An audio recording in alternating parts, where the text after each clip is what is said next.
Meu nome é José Augusto Zweiger e bem-vindos ao último episódio do Entre Taças e Drinks, mais uma websérie exclusiva da Top View a respeito de coquetelaria.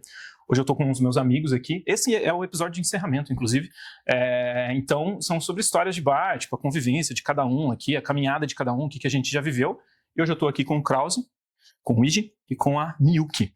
Eu vou começar, para quebrar um pouco o gelo, falando um pouco de mim, assim. Acho que a maioria das pessoas já... Na verdade, eu acho que a maioria das pessoas já viu nós quatro aqui, pelo menos em algum bar, em algum balcão. Na verdade, a gente vai começar com um brinde, porque é o melhor que a gente pode fazer. Cheers. Saúde.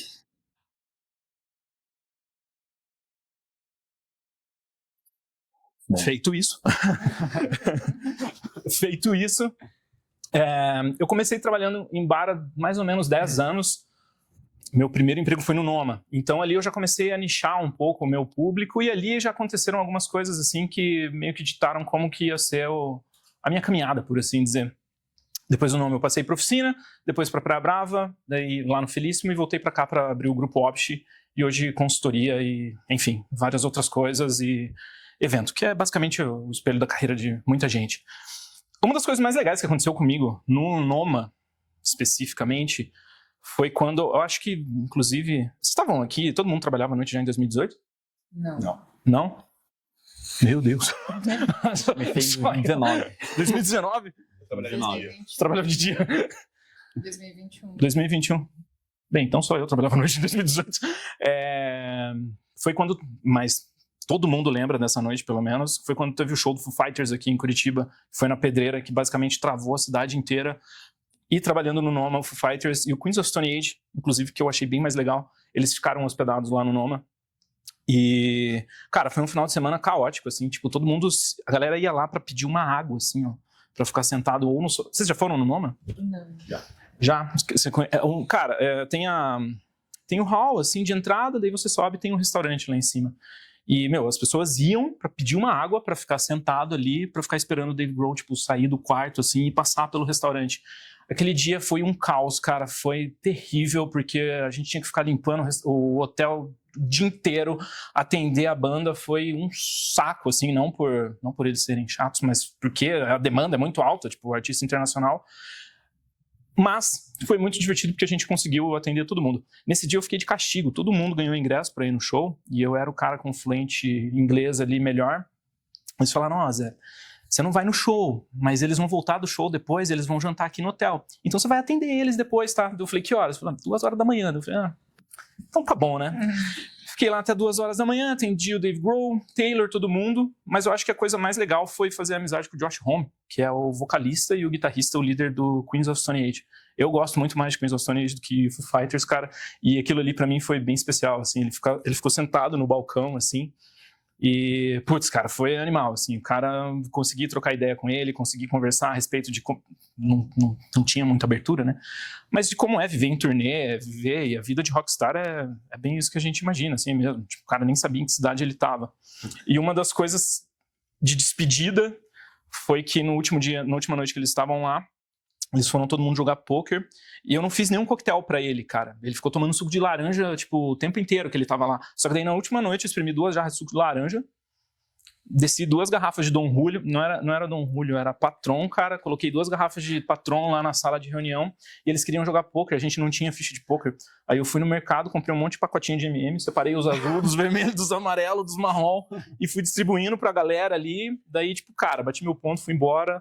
E é a lembrança que eu tenho dele, inclusive do Taylor, quando ele era vivo ainda. Mas, enfim, essa foi uma das histórias legais que aconteceu, das histórias leves também que aconteceram no Noma. E acho que hoje a Prudente é um dos lugares mais quentes aqui de Curitiba para ir. E daí já é um pouco o cenário desse brother aqui, que eu vou deixar para ele falar. Bom, meu nome é Matheus Krause e a minha história com a alimentação, na verdade, começa muito cedo, porque eu sou a 3ª geração de uma família de sorveteiros. Então, com 13 anos, já estava trabalhando na área de atendimento, ali na empresa da família. E com 18 anos, eu comecei a empreender já na área. Então, comecei a abrir alguns negócios na gastronomia. E um deles é a Soft, que é uma rede de sorveteria, que eu sou sócio hoje. A Local, Pães e Cafés, a nossa padaria. E mais recente, o Bar Jataí. E como o Zé falou, tanto o Bar Jataí quanto a Local, eles estão na Prudente Moraes, que hoje é uma das principais ruas da cidade. A Rua da Gastronomia, a Rua da Noite, a Rua dos Bares. E a abertura do Jataí, ele se deu bem no começo do processo de crescimento da Prudente Moraes. Então, a Prudente, ela passou por um processo de revitalização da prefeitura, toda a reforma da calçada, ampliamento da calçada e redução das vias de transição de carro. E nesse processo, a Prudente foi se transformando. E mais ou menos em dezembro, abriu o nosso vizinho, o Canto, e em fevereiro, o Jataí abriu. E acho que o mais engraçado do Jataí é porque ele acabou de comemorar 1 ano de bar, a gente comemorou o aniversário de 1 ano de um bar que nunca inaugurou. Porque a nossa abertura, ela deu na semana do Carnaval de 2024, e foi uma semana muito caótica, a obra que aconteceu praticamente em 45 dias, muita coisa acontecendo, aquela loucura de estar abrindo um bar, e a gente marcou a data de abertura, mas sem comunicar ninguém. A gente não queria, porque a gente era a primeira operação de bar dos meus sócios, então a gente estava abrindo o bar ali, um boteco virado para a rua, e a gente não sabia muito bem como que era a operação, como que ia ser o movimento, mas a gente sabia que a gente estava na Prudente, que era semana de carnaval e que ia ser uma loucura. Então a gente resolveu abrir, mas não falar para ninguém. A gente não chamou ninguém, não convidou família, não convidou amigo, a gente só abriu a porta. Em questão de 1 hora que a gente estava com o bar aberto, a gente estava com uma fila de espera de pelo menos 50 pessoas, todas as mesas ocupadas, sem sistema para lançar pedido, anotando tudo no papelzinho, tal mesa, 50 garrafas de cerveja, tal mesa, e o pedido ia crescendo, e aquela loucura ia acontecendo, e a gente perdido o primeiro dia de operação, sem saber direito como que o fluxo acontecia, como que os clientes iam lidar. E no final das contas, a gente ia fechando comanda, e na comanda dele tinha anotado 8 cervejas, ele falava, não, mas eu tomei no mínimo umas 16. E a gente, então cobra 16, e vai. E a gente foi... A idoneidade da galera continua. E no final das contas, pelo menos umas 20 comandas abertas ficaram, a galera tava curtindo como se fosse na casa dos amigos, dos parentes, e a galera foi indo embora sem pagar comanda. No dia seguinte, a galera mandava mensagem falando, putz, fui embora, não paguei nada que eu consumi, e daí o cara tentava falar assim, putz, acho que eu tomei 4 cervejas, 2 caipirinhas, com pão com bolinho, e a gente ia cobrando sem saber, e no final das contas a gente sabe que pelo menos umas 100 cervejas ali foram perdidas no meio da confusão, mas então depois disso veio a semana ali de carnaval, acabou que a gente nunca fez de fato uma inauguração do bar, a gente só foi tocando a operação, semanas seguidas atendendo 300, 400 pessoas numa sexta, 300, 400 num sábado, aquela loucura, cerveja acabando no meio do expediente, pão acabando, a gente saindo comprar pão na padaria 24 horas de madrugada. Então, essa eu acho que é um fato engraçado, que é um bar que comemorou 1 ano, mas nunca inaugurou. Meu nome é Miyuki Kurosawa. Eu tô na área ali por uns 4, 5 anos mais ou menos. Eu comecei sem encanto nenhum pelo bar. O que tinha acontecido foi que, durante a pandemia, eu estava vivendo um momento mais difícil da profissão que eu exercia antes, que era estar fazendo trabalhos pessoa a pessoa, sempre mano a mano, e sempre online, e com uma instabilidade muito grande. Eu dava aula particular e fazia revisão de texto acadêmico. Uhum. Então, durante a pandemia, aconteceu isso, assim, de estar no ápice, de entender que aquilo era muito difícil de fazer, que eu sentia muita falta de outras formas de exercitar habilidade. Eu queria estar com outras pessoas, eu queria estar exercitando, conhecendo novas coisas. Então, quando a gente começou a ter um momento um pouco mais flexível, os bares começaram a reabrir, eu mal frequentava bares. Sério? Nossa. Sério. E eu comecei a procurar taxa, coisa pra fazer. No meio disso, pedindo opinião de amigo, coisa do tipo assim, eu mandei meu currículo pro Paradis, fui lá fazer uma entrevista. E quando o gerente, fazendo a minha entrevista, foi me contando um pouco do que era coquetelaria, eu saí da entrevista com uma outra impressão do que era. Ele me ganhou naquele momento. Eu estava disposta a fazer o que fosse e não estava com a expectativa de gostar. E eu saí de lá, como assim, cara? Como assim o coquetel que a gente bebe aqui tem que ser igual no Marrocos, se ele for esse tal de clássico? O que é esse negócio? Eu nunca tinha nem ouvido falar, não sabia diferenciar um destilado de outro, cheguei no zero, assim, lá mesmo. E eu fui desenvolvendo esse encanto. E o que é muito curioso, né? Porque a gente tem essa imagem de que o bar de balada ele é qualquer coisa. Porque servem um destilado, é copão, e etc. E esse foi o lugar que conseguiu me despertar esse interesse por coquetelaria, assim, por levar ela muito a sério, né? Paradis se situou na cena tentando fazer isso, assim, de, você quer ir para uma festa, mas você também quer beber bem? A gente vai dar um jeito. Isso a gente falava muito, a gente dá um jeito. Vamos fazer acontecer. Aí eu fui para lá, fiquei uns 2 anos lá. Depois disso, acho que por uma necessidade profissional, assim mesmo, aprendi muita coisa. Aprendi como é que a gente lida com esse alto volume, aprendi como é que a gente faz para estar servindo algo com muito rigor e muita seriedade, mas a gente também está dentro de uma festa. Essa questão de, se o cliente está esperando para pegar um coquetel, e muito diferente disso aqui, né, que a gente tem um banquinho para sentar confortável, o cliente está de pé numa pista, ele não vai parar a festa dele para esperar. Ele quer voltar pra pista, ele quer pegar, ele quer voltar. E como é que resolve isso, né, para o cara não ficar assim, tendo que ficar de costa para a festa dele, fazendo a festa dentro do balcão? E daí foi isso, né, de aprender como é que você faz a festa seguir enquanto você está fazendo 15 coquetéis diferentes, com uma galera olhando para você e meio apressada. Meio cantando, meio dançando, mas meio olhando para você, assim, e aí o meu? E quando que é a minha vez? E daí foi isso, eu acho que... Foi um período super divertido, assim, mas também tem essa pressão gigantesca, né? Enfim, por vários fatores de trampar na noite nessa cena de balada, assim mesmo. Aí eu fui para um bar de perfil completamente diferente, que foi o Oficina. Eu conheci o Richard, o chefe de bar, ele foi meu professor de inglês quando eu era criança. Sério? E daí rolou esse reencontro, a gente foi num evento tipo do World Class, assim, e daí eu olhei assim, meu Deus, eu conheço esse cara, ele, meu Deus, eu te vi criança. E a gente, caraca, estamos na cena aí do bar, louco o que a cena do bar faz com a gente, né, pessoas de perfis muito diferentes chegando lá. E aí rolou essa, me mandou uma mensagem, perguntou se sabia de alguém, tinha aberto essa oportunidade de um bartender pra estar lá, e eu falei, e se fosse eu? Às vezes eu conheço alguém, e esse alguém sou eu, né? Fui lá, conversei com ele, abracei essa, rolou esse blend que eu tava contando, de abrir um bar e depois abrir outro, e foi uma loucura. Foi muito importante pra mim também de estar com o pé, cada pé, né, em um bar de tipo completamente diferente, né? O Oficina, com esse histórico, assim, de ser hoje o bar ainda aberto de alta coquetelaria mais antigo da cidade, toda essa história que ele tem, e de estar no Paradiso, que era referência num campo completamente diferente. Você fazia as duas operações ao mesmo tempo? Fazia. Isso foi um acordo que eles fizeram comigo, assim, com muita compreensão, muito cuidado também, mas eu fazia o abre da Oficina, que era muito mais cedo que o do Paradiso, perfil de bares. E aí, terminado, começava a pegar um começo da operação. Depois disso, eu saía e ia fazer o abre da balada. Bom, meu nome é Rick Ig, sou bartender. Comecei na área com 17 anos, né? Meu Deus. Mas eu sempre tive muito contato com bar, porque os meus dois irmãos eram bartender, né? Bartender. Eles são ainda, São. O Will, que é o dono do ID, e meu irmão Victor, que trabalhava com ele, né, no ID. Aí a gente teve um acidente em 2019, que ele ficou tetraplégico. Então, foi muito difícil para mim, né, nesse momento, mas depois que eu vi ele recuperado bem, ele foi no ID, a gente fez um drink, a receita dele, né, a gente montou o drink para ele falou, é esse drink, é esse. Tá? Fora pra caralho, que é o Gambatê, né? E tem até hoje na carta do ID que o lucro é todo da parte dele, né? Se vocês forem no ID, bebam lá o Gambatê. Eu adoro, é um dos que eu mais peço lá, inclusive.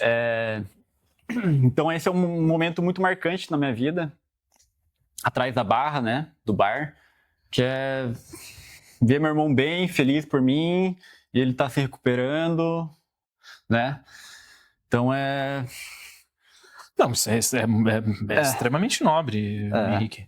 Inclusive, é um dos coquetéis que eu mais gosto de tomar lá. E o Shiso Smash também, eu confesso. O cara é muito bom. Ele é a maior inspiração pra mim na vida, tudo pra mim. Pô, que massa, cara. Isso é gostoso de ouvir, Pedro. O drink, ele vai saquê, vermute dry, xarope de uzu, limão e rum branco. E é um super fresh, autoral dele. Drinkzinho autoral dele. Isso. E ele vai num copinho lindo, assim, ó, de cerâmica. Cerâmica, com duas moedinhas, assim, uma de limão Tahiti e uma de laranja. Cara, é bem bonito. Cara, você falou das comandas, assim, lembra bastante quando falha sistema, eu acho que todo mundo aqui já passou por isso também, que é, cara, como que você vai anotar, velho? Como que você vai anotar, cara? Tipo, vou passar pra mim o que agora, inclusive, que... Cara, eu tenho uma história muito boa sobre isso. Que, óbvio, né, isso aconteceu muito mais vezes do que eu gostaria, assim. Mas teve uma noite em específico, que foi o Halloween do último ano que eu trabalhei no Paradiso. E A gente se montou, a equipe se preparou, cara. A gente tava maquiado, a gente tava com dente de morcego tentando se fazer entender. A gente tava com capa e todo mundo chegou montado, ia ter prêmio pra melhor fantasia. Caramba, que legal. E eu nunca chamava pessoas pra irem lá. Acaba também que tem isso, né? Acho que vocês devem entender, a gente vai fazendo amigos na noite e quando você quer que o amigo venha, ele também está trabalhando, só que em outro lugar. Exato. É bem difícil, exato. então. Nessa ocasião em específico, eu tava me dobrando entre 2 bares. Eu fazia o Abre, nenhum, e depois ia fazer o Abre do Paradis, porque como balada era mais tarde e tal. O Paradis tinha 2, né? Tem um na pista e um embaixo, não é? Não. Até tem embaixo, né? A gente tem um bar de recepção, entrada, assim, mas não é como se fosse uma segunda pista, que nem alguns lugares tem. Então é pra ser um lugar com uma musiquinha um pouquinho mais de boa, uma luz um pouco mais alta, pra você dar uma relaxada da pista mesmo lá em cima, né? E daí a gente tava nessa preparação, eu abri de um lugar, fui pro outro lugar e chamei a galera desse primeiro bar pra ir lá depois, pra eles fechassem, já que tinha essa diferença, assim, de horário. Nunca fazia isso, mas ia ser uma das minhas últimas noites lá, parecia uma festa que a galera ia adorar. A gente se preparou super, eu ia estar montadaça, na minha melhor performance da noite, assim. E aí acabou a luz do centro inteiro. Caramba, nossa, cara. Vocês devem ter sofrido isso também. Cara, nossa, que frustrante, velho. Eu já passei por caixa de luz explodindo já no meio da operação, não é legal, cara. Não é nada bom, na verdade. Aí a gente tava lá, né? Eu animada, todo mundo montado, esperando por coquetéis, balançando comanda pra cima, em cima da gente. Mas a operação funcionou? Estava funcionando. Ô, louco! Caiu a luz, tudo ficou escuro, não tinha mais música. E as pessoas assim olhando pra gente. E aí? E agora? E a gente também, e agora? Se olhando dentro do bar, a gestão correndo pelo lugar em círculos, tentando resolver, fazendo ligações para todos os lugares. E aí eu descobri que eu ainda conseguia lançar coquetéis no sistema. E eu tive a brilhante ideia de por que não fazer coquetéis no escuro. As pessoas querem coquetéis, eu sou bartender. Estava na vibe Halloween. A gente tem lanterna no celular, tudo vai dar certo. Colocamos umas 2 lanternas assim na praça. Bar, e daí super deu certo, continuei lançando. O que eu não sabia é que isso não estava sendo computado. Só saía, né? Só saía. E aí eu vendi um monte de coquetel, me sentindo muito heroína de estar fazendo coquetéis no escuro, me divertindo horrores, pra descobrir que eu tava fazendo a maior cagada que eu podia naquela noite. Nada foi computado, nada foi cobrado. Nada foi computado, nada foi cobrado, as pessoas... Enfim. O pior é que a balada, se ela acaba a luz, beleza, já é um ambiente escuro, mas se acaba o som, cara, não deve ficar muito legal. O que aconteceu foram pessoas, tipo, colocando som no celular. No celular? Nossa. Tava todo mundo muito animado, era um público muito divertido, assim mesmo, e eles batendo palminha, e fazendo rodinha, e puxando a capela. Eu já tava lá mesmo, ué. Meu Deus, e agora? Puxando a capela. E eu mandando mensagem pra galera do primeiro bar falando assim, galera, não sei se vai dar bom, né? Vocês já estão fechando por aí. Aqui ainda tá no breu, cara, talvez. Vai, Henrique, você tá quietinho aí, cara. Você tá só... o copo dele tá só que diminuindo, cara. Tá bom demais, obrigado. Curtiu? Falando em perrengue, tinha um dia no ED, eu tava bombando o dia, né? Sempre. Aí, o ED abre com fila de espera, né? Comanda pra cima, pra lado, aí daqui a pouco acaba a água. Nossa, cara. Eu lembro da época do rodízio de água, era horrível. Aconteceu. Aí coqueteleira, um monte de comanda. Aí foi ver, mano, era... O registro da água era no banheiro. E algum cliente tinha desligado. Olha só. Pra sacanear, tá ligado? Falei, sério? Cara, eu achei que tinha acabado a água de beber, não a água de lavar o equipamento. É muito pior do que eu tinha. É horrível. Falei, caralho, nossa, você bater a mão na torneira e não sair água, e você com a coqueteleira cheia de hortelã, cara. Mas isso é uma coisa que a gente tem passado com frequência ali na Prudente. Hoje, por causa do volume dos bares, a gente consome muito mais água que a Sanepar consegue fornecer. Então é fato que toda sexta e sábado a gente tem problema de abastecimento na Prudente. E a gente até passando por isso faz alguns meses, casos da gente chegar a comprar caminhão-pipa para trazer água no meio da operação para encher caixa d'água, pelo menos para a gente conseguir liberar pelo menos louça, travar banheiro, porque daí é a primeira coisa que a gente corta, porque é onde acaba indo mais água. E a última vez que acabou a água, agora na Prudente, a sorte é que a local fica exatamente do outro lado do Jataí e tem caixa d'água que comporta mais litros. Então, a água acabou no Jataí e ainda tinha no local. A gente ia lá, encher baldes de água, a gente voltava a cada meia hora, voltava com uns 40, 50 litros de água, só para lavar a coqueteleira e poder lavar copo de cerveja, para a gente poder continuar o serviço. Cozinha travou, não servia mais nada, banheiro travado, soltando drink e cerveja só com água de balde, lavando copo. É bem bonito. Olha, de coquetel, cara, eu tenho uma vez que aconteceu um negócio, foi na oficina isso. Não é bem o coquetel, é mais a respeito do copo do coquetel, que eu falei agora do copo, eu lembrei. Teve sabe aqueles copos de carranca, assim, copo tique? Uhum. Tipo, copo tique são aqueles, que geralmente é uma carranca, assim, tem um totem, alguma coisa. Na oficina tinha bastante, tinha os bocudos lá, os queixudos, assim, não sei se você lembra. Os copos são lindos, maravilhosos. E daí o que aconteceu? Iam uns meninos lá, uns piá novinhos, assim, oficina vai bastante gente novinha.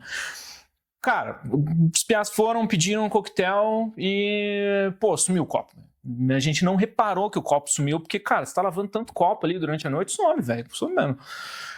Chegou no outro dia, a gente só foi reparar que o copo sumiu no outro dia, porque o menino entrou lá, a gente tava abrindo o bar, fazendo a produção ali, ele entrou com uma sacolinha de mercado, assim. Ele falou, olha, meu amigo fez um negócio ontem muito feio, assim, e tal, não sei o quê.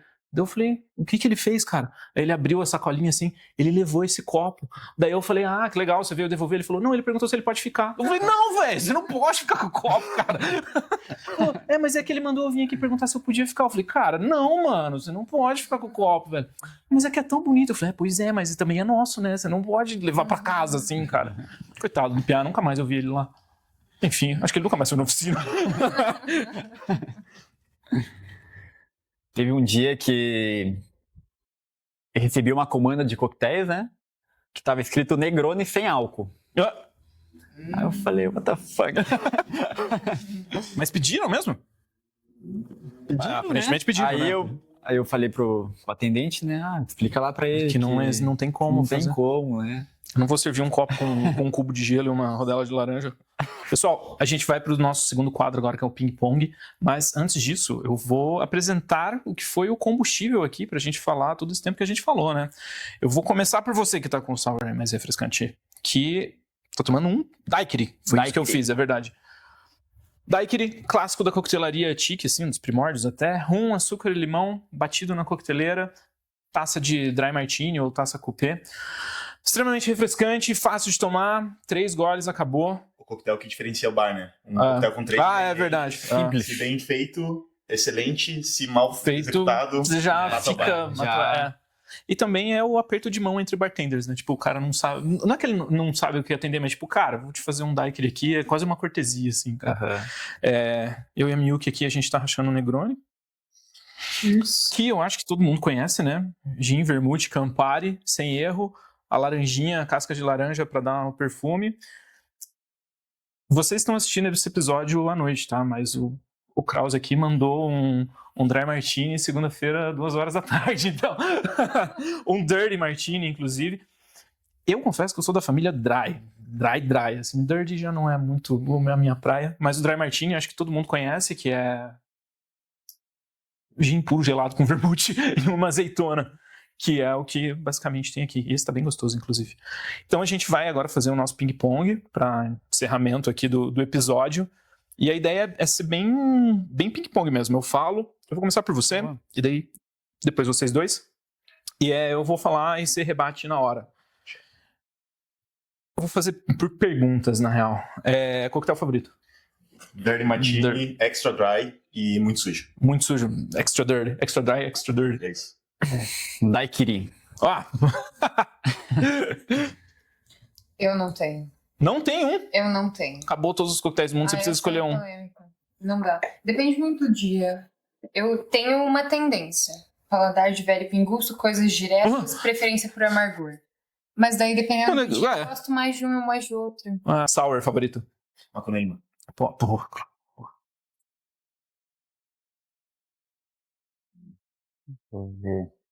Sour.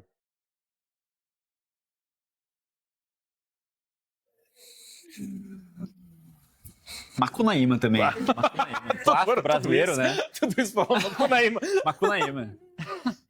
Thomas Margarita. Porra, boa. Nossa, Thomas Margarita é muito bom, cara. Caldo de agave. Nossa, uma delícia.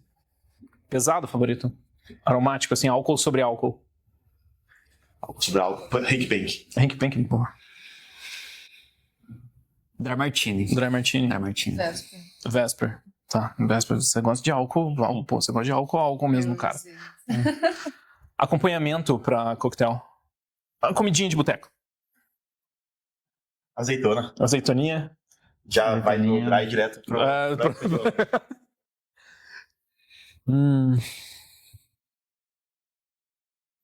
Acompanhamento, mano. Puta, eu adoro um pistachezinho, cara. Um amendoinzinho. Castanha de caju, cara. Qualquer coisa que seja crocante. Essa é a minha Mesmo? resposta. Pode ser um amendoinzinho japonês. Amendoinzinho, né? Pimentado. Amendoinzinho clássico. Pimentadinho. Pimentadinho. Aquele verdinho. É. Ou vermelhinho. Ou vermelhinho, apimentado. É. Eu vou nessa também, a mendoca. O importante pra mim é crocância. Tá crocante, cara. Você né? tá E não clec, atrapalhar muito o que masticadinho. eu tô bebendo, é mendoca. Né? Torradinho. Krause, bar favorito, Curitiba, Brasil, mundo. Fica à vontade. Old Man em Hong Kong. Nossa, que específico. Primeira vez que sentei num balcão e eles tinham uma linha de cobre no balcão pra você deixar o copo em cima e não esquentar o coquetel. Ô, louco. Eles faziam a própria destilação dos álcools ali atrás do balcão. Aquela experiência, assim, de um bar escondido em Hong Kong e que ninguém falava inglês e aquilo acontecendo, assim, foi uma das melhores experiências que eu já tive na minha vida. Porra! O cara foi bem específico. Putz, tem vários, né, cara? Levante, Oide, El Baron, na Colômbia. Alquímico, na Colômbia também. Ai, vou ser direto e vou vender meu peixe, né? Macro. O Macro Bar e Pista. Eu vou ser bem sincero que atualmente é meu bar favorito também. Obrigada. Última pergunta do quadro é... Defina exatamente coquetelaria e hospitalidade pra você. E uma palavra. Exceder as expectativas. 3 palavras, mas tudo bem. Não tem como responder uma. Bom, hospitalidade é você servir o cliente. É que na verdade, desculpa, eu matei pera, a pergunta. pera, Tipo, o que é coquetelaria pra você? Geralmente as pessoas falam hospitalidade. Bom, coquetelaria? Coquetelaria, vou ser mais específico. Hospitalidade, né? Hospitalidade. Eu acho que é muito... Eu vou usar um verbo, servir. Servir. Boa. Cara, pra mim a diversão é a atmosfera, velho. Tem que ser divertido e tem que estar numa atmosfera, assim, tem que amarrar tudo. A minha visão agora. Repararam que eu não respondi nenhum ping-pong, né? Eu perguntei pra todo mundo e eu fui a única pessoa que não respondi nenhum. Eu vou responder a última pergunta, cara. Pra mim, o que mais é importante num bar, assim, é a atmosfera do bar.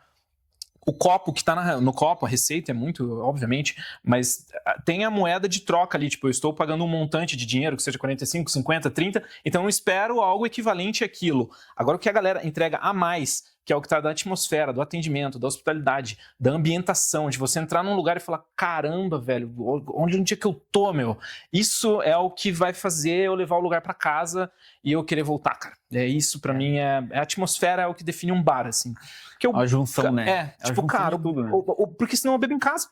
Todo mundo aqui tem a opção de beber em casa. Todo mundo aqui sabe fazer coquetel eximiamente em casa. Pô, dá uma garrafa na nossa mão, a gente vai saber fazer. O que vai me tirar de casa pra eu ir lá? Eu quero ver a galera que tá lá, eu quero me sentir parte daquele lugar, eu quero estar naquela atmosfera, eu quero, tipo, cara, que aquela energia seja tão densa, assim, que ela seja quase palpável, assim, ó. Cara, isso é o que define um bar pra mim. É isso que faz, isso que constrói a história de um bar pra mim. Não é, tipo, nossa, melhor receita, melhor... Isso tá implícito já na moeda de troca, tipo, de valor de produto e o que você tá recebendo. Agora, o que a galera consegue entregar a mais pra mim é o que me faz voltar e é o que me faz...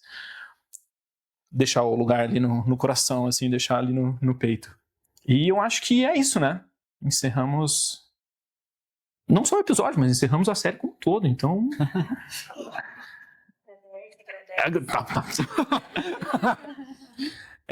Pessoal, muito obrigado por terem acompanhado, tá? Espero que esses episódios tenham desmistificado muita coisa a respeito da coquetelaria, e não só da coquetelaria, como eu acabei de falar, do produto em si, mas do que é a vivência de bar, assim. Eu trouxe bastante gente de bastante área diferente, bar de rua, balada, izakaya, coquetelaria clássica, cara, eu mesmo, sendo um camaleão aí, circulando por todos esses ambientes, eu espero que isso tenha esclarecido bastante coisa para vocês, que vocês tenham curtido e que tenha feito aproximar mais a coquetelaria como algo que você pode, é mais tangível, é mais próximo do que ter distanciado, que é o que todo mundo acha que, tipo, nossa, o drink é muito distante, eu preciso de um bartender. Você precisa de um bartender pra gente ficar trabalhando. Mas é algo que é tão natural para nós, assim, que a gente gosta de fazer com que vocês sintam que é possível fazer em casa e que é gostoso de fazer. E é isso. Eu vou agradecer a presença deles. Bem, Klaus, obrigado por ter vindo aqui hoje, cara. Sei que você é um cara que tem pouquíssimo tempo na sua agenda e eu fico feliz que você dedicou um pouco dela para nós. E eu queria agradecer vocês também. Você que vai ser uma boa saideira, uma boa despedida daqui de Curitiba, cara. Te desejo o melhor. Obrigado. E para você também, Yuki, que foi um prazer conhecer você, estar presente aqui. E a gente vai se ver bastante ainda, provavelmente no macro. Que bom. Bem, é isso. Muito obrigado.